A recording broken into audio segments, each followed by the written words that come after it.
Hi crafty friends, welcome to another video where I use 4 parameters from the latest episode of Craft Roulette. So because of the 4 parameters, I went into my stash and tried to figure out how I was going to meet these 4 different parameters.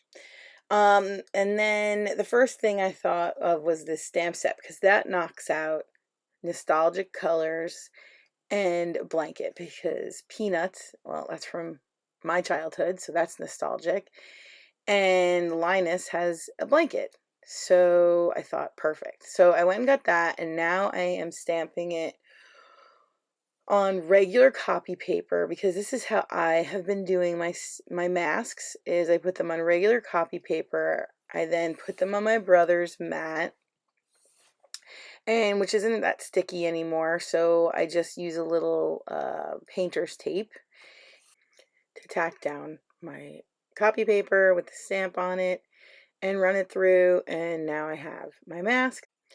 The next parameter I'm going to work on is just getting the card base ready, just so I keep that in mind that it has to be a gatefold, because the parameter was FUNN fold, which means anything that doesn't fold from the side. So I went with the gatefold, easy. So here I am laying out my masks to see how I want to line them up, knowing that I have to have that opening in the middle for the card opening. And I decided I really liked that one. So now I'm thinking about, well, how am I going to stamp this out? With the masks, that always slows me down a little bit. I have to kind of go over in my head. You stamp the one that's in the front first, and then you put the mask down, and then you stamp the one that's in the back over that, and then that way it looks like he's standing behind. So I'm right now just laying that out. I decided that I was going to color with Copics, so I'm going to use my Memento ink. I had to think about it for a minute. Memento ink, and because you can use that with Copics. And I used, to clean them, I just used the stamp chamois from FUNN. It's filthy, but it's still working.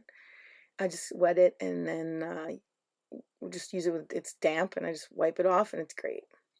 So here I'm putting my mask. Now, since the other side of the copy paper isn't sticky, I just use a tiny bit of double stick tape, just in one little spot, just so it doesn't move when I pick up the other stamp. And that's been working out for me. I've been really happy with that method. I know that there's like fancy masking tape and all of those things, and I do have some, and I haven't actually played with it yet, because before I had those kinds of supplies, I came up with this kind of technique, and it's been working. At some point, I'm gonna try out the masking tape. I have it somewhere. I bought it in one of my hauls, and I put it somewhere, and I have no idea where I put it. So when I find it, I will give it a try. But until then, I'm going to keep using this method. I'm able to cut it out on my cut and scan, and I have plenty of copy paper, so I've been pretty successful with this kind of technique. I feel like the key to that is to not use too much tape that it rips your paper underneath, and enough that the mask stays down when the sticky stamp that goes on top of it gets pulled up. So it's like the size of like a pinky nail. It's a tiny piece. Next, I'm going to do really simple colors with my Copics. I'm really not going to do shading, because these characters didn't have that. They were just just solid colors. So I'm not doing anything. The only one I shade is Snoopy, because he's white, and I just wanted to give him a little something.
Okay, so now that my coloring's done, the next thing I have to do is cut some cardstock for the sky and the grass. And I decided to I opened my computer and I looked at some pictures of the peanuts, and this green and that blue are kind of what I saw. There were so many variations, but I decided to go with these. So I'm going to cut them down. I decided to make them into the panels and then add a little ink blending to them after I cut them so I can kind of visualize what I'm doing. So that's what I'm doing here, is sort of doing the math. I've made each panel 2 inches across. I don't have the dies for this stamp set. I don't buy them all the time. I don't mind fussy cutting, although I'm not very good at it. But because I have a scan and cut, as a couple crafters have said, it's expensive scissors. I just scan it through and add a little white border and cut them out. So I was really happy, except it didn't cut out one spot, which you'll see later, and I filled it in actually with a marker. So the next thing I need to do, I die cut my grass. I have this grass die cut that does the top, but I want to add a little ink to it, so I'm using my waffle flower grippy mat. I love that for this kind of technique and any kind of stenciling. Sorry, it's a little low. I have a hard time staying in the camera spot because my black mat is really big. It's my whole desk, so I have a hard time figuring out what's on camera and what isn't. So now I'm going to use a little ink. This is Rustic Wilderness Distressed Ink, I think is the color. Just adding it to the tops, and then I decided the negative part to the die cut, it's a tiny, tiny piece, but I just put a little post-it on the bottom so I had something to hold on to. And if I was careful, I could use it to add more texture to this grass because I needed a bigger piece and I don't have a grass stencil. So I kind of made do with what I had. I think it worked out. I just have to be careful because every once in a while I get like a edge line where the paper ends. But I think it came out fairly good. And then I'm going to do the other side the same way. This grip mat I love so much. I try to be, right, we all want all the things, but I can't have all the things. So I try to pick and choose. This one I'm very happy that I added this to my stash because I use this all the time. So then the next thing was to add some clouds to the blue panel for the sky. I've been kind of going back and forth with white pigment ink, picket fence. This one that I'm going to use, I'm trying to use up because I didn't want the clouds to be super dark. So I used the one that I got at Michael's.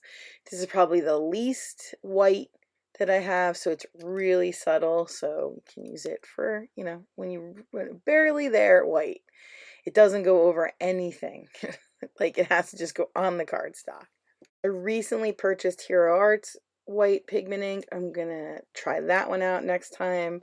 I want really crisp white over other things like with mixed media. Leave in comments below what your favorite white pigment ink is when you're doing something where you want to layer and then put like white type over the top, like a scripty font or something, because Picket Fence did not do it. So I'm really curious what you guys use and have had success with. This one, I have it. It's okay. I wouldn't use it. I wouldn't buy it again, but it's okay.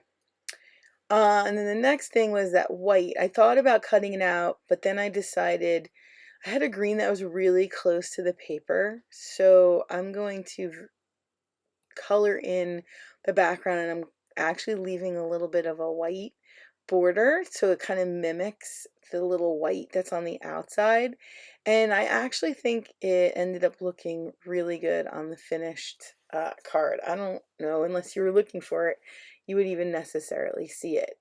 I don't know if that would always be a great fix, but I just happen to have a marker that looked just like the cardstock, so it worked out great. So the next thing I'm going to do is just put all my pieces together on the card and finish it up. I decided to go with double stick tape. I don't know. I have a love-hate relationship with glue. I tend to make a mess. It tends to ooze out no matter how little I use. And some cardstocks, I feel like show the like little glue marks. Like it gets like wavy.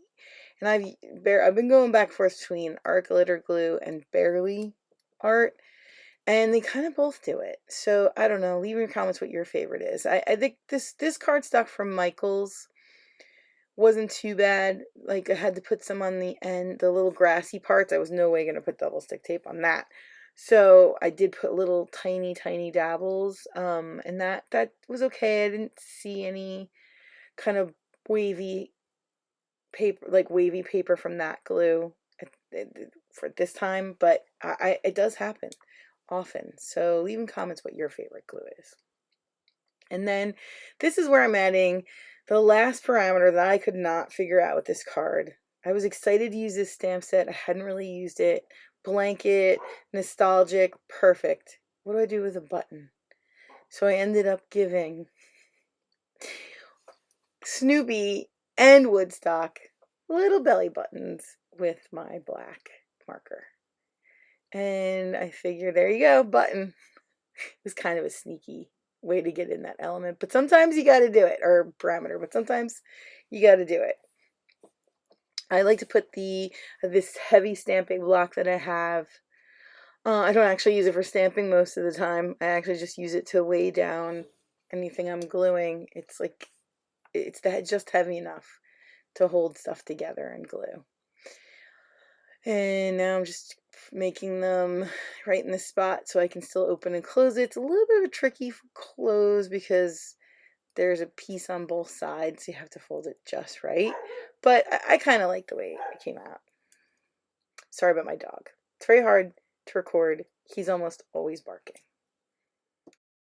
So here I'm playing around with where I want to put the sentiment and how I want to, because of the fold in the middle, where I want to put Woodstock and where I want to put the sentiment. And I decided to go with that, and what I'm going to do is I'm going to get a die cut shape to put the sentiment on, just so that it can open and close. I just used some scrap white that I had. This is where I had trouble. The Barely Art did leave some little wrinkles on the two layers that I glued together there. So I decided the top layer I was going to use double stick tape instead because I didn't want that one to be wavy too. I don't know what kind of paper it was because it was in my scrap bin, but it does happen, you know, a bunch of times with thinner cardstock, I guess. So I did that in VersaVine because I feel like that, since I didn't use a stamp positioner, always gives me like a crisp, whereas if I used Memento, I'd have to stamp it a couple times, which is never going to happen if I don't use a stamp positioner. So I decided I'm going to go with that and hopefully I'll get it right, and I did. I don't always. Sometimes it's crooked. Sometimes, I don't know, I just like to take the chance, see if I can get it straight. It's only paper, right? I wouldn't put it directly on my card like that. I mean, I have that. I think I would use the positioner, but this I said, let me give it, it's scrap paper, let me give it a try. And I think I did a decent job. I mean, could move it over a little bit more, but I think it turned out all right. So now I'm just going to put glue on the one side so that and the card can open. Don't want to put it on both sides because then it'll be glued shut.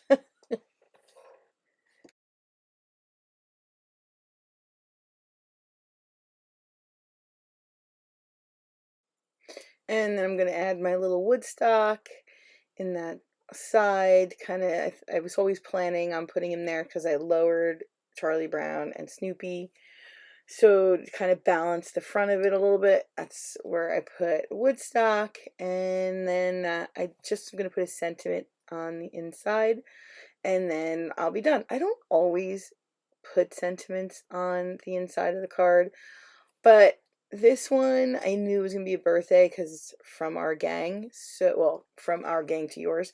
So I wanted to, you know, open and have a pretty decent size happy birthday. So I went through my stash and found a decent size one. It's actually from Michaels, this stamp. and it's going to go right in the center. I also free stamped this one. See, I do it, even though I could have ruined the entire card, but it did work out, as you'll see next.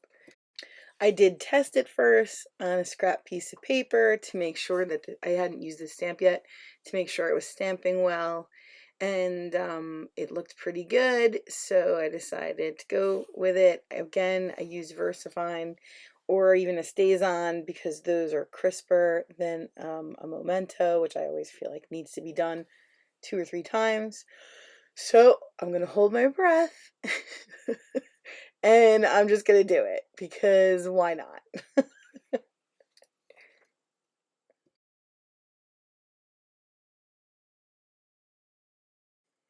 And I'm getting it. I'm getting this lined up. Touchdown. Let's see how I did. Looks pretty good to me. And I'll just let it dry for a little bit longer, and you don't want to smudge it because I've done that as well.